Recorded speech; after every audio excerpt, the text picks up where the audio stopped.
We're so happy to have with us Liz Wiener from Wise Women in Montreal. We love this website. It is full of tips for moms, for families, for single moms, and specifically this morning, Liz, first of all, good morning. Good morning. We are talking very specifically about raising, moms raising boys. Yes. It's very different than raising, you have a 14-year-old son. I have a 14-year-old son, a 14-year-old daughter, and an 11-year-old daughter. So you know firsthand that the job as a mom with the boys and the girls is very different. Totally. I mean, girls are emotional.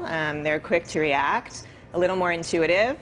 With boys, you have to be a lot more pragmatic, and it's all about concrete lessons, actually physically teaching them the things that you want them to learn. Yeah, and we were talking during the break. I think what we want to talk about today is how do you raise a good boy so that he becomes a good man, a respectful man towards women. I mean, we've just seen these horrible videos coming out of the NHL, NFL, I should say.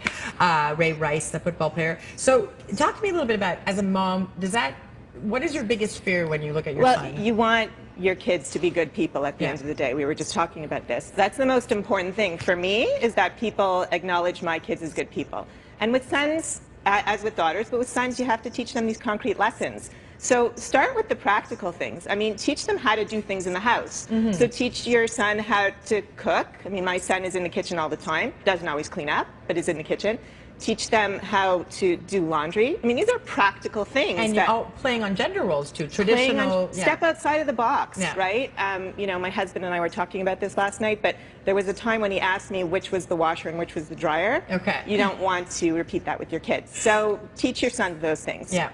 Communication skills. This is an important one. Yeah. Tell me about this. So communication with boys, with men, they don't communicate the same way as women. You want to teach your sons to be active listeners and to contribute to conversations, because men sometimes listen and don't say anything. And also, men like to be solution focused, right? But you don't always want a solution. Sometimes you just want someone to listen to you and to validate what you're saying. And I think that's something we have to teach our sons. And I think that's probably very difficult message to transmit to boys if they're younger. Right, especially because they don't really like to talk. And I always say this: face-to-face conversations with boys aren't always the best way to go.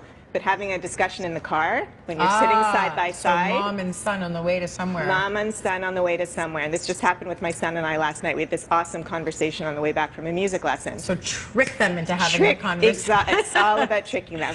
Nurturing relationships. Yes, and I think nurturing relationships is sometimes acknowledged as a female trait. That kind of sense of empathy and fostering friendships. I think that's something that's valuable to teach our sons, and how to value and appreciate their partners later in life. And that's something that can absolutely be done through modeling with your partner or your spouse.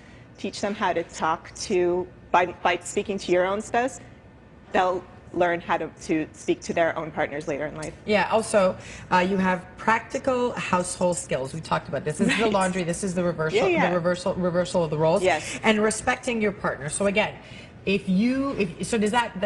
father gets involved in this as well, or the other partner gets involved. Absolutely. It has to be a kind of reciprocal thing. And I think that you need to teach your sons, modeling the kind of language you use. You need to teach them to appreciate their partner's good qualities and not just focus on the bad qualities. And language. And we were talking about this before, language, and there's certain words that should never be in your son's vocabulary. Yeah, I think that gets to be very difficult at a certain point on the playground, or in high school, especially when they start using the B word and other bad words when it comes to women. And that's a challenge. You have to set that stage very, very early and teach your son that those words are never, ever, ever okay. Oh, Liz, thank you for all this good advice. WiseWomenMontreal.com. There are blog posts there, all the information for moms, married moms, single moms, families in general. Please check it out. Thank you so much for joining us this morning.